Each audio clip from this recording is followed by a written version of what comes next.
The Hawkins scale by Dr. David Hawkins is a map of consciousness that measures the different levels of human awareness and consciousness. It provides a framework for us to understand and categorize the levels of our thoughts, emotions, and behavior. At the lower levels of the scale, we have emotions such as shame, guilt, fear, anger, pride, and so on. These emotions are associated with negative and limiting beliefs, and they can be constricting and very draining.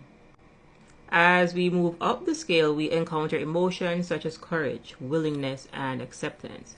And these emotions reflect a greater sense of empowerment and openness to growth and change. At the higher levels of the scale, we find emotions like love, joy, peace, and enlightenment. Enlightenment is what you would refer to as your Buddha consciousness, your Christ consciousness, and so on. These emotions are associated with expanded awareness and a deep sense of connection and a state of inner harmony and contentment. This scale is a useful tool and can be used for personal development and self-awareness because it helps us to identify where we are and to consciously work towards higher levels of consciousness.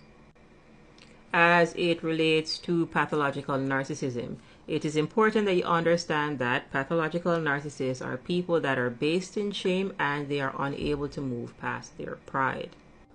So they are stuck down here in what we call suffering consciousness or survival mode.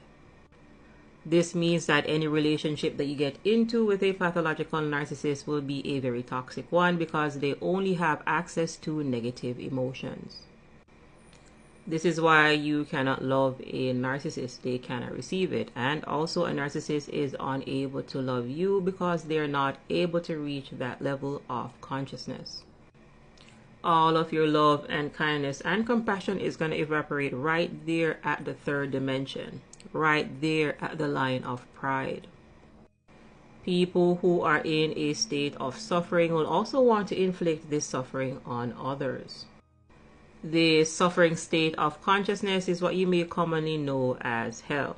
So people in hell will also want to drag you to hell because misery loves company. What you are witnessing is a really severe case of arrested development, and we are talking about arrested development on the spiritual, emotional, and psychological plane. Pathological narcissists exist in victim abuser consciousness. So any relationship that you get into with them will be a victim abuser type 1.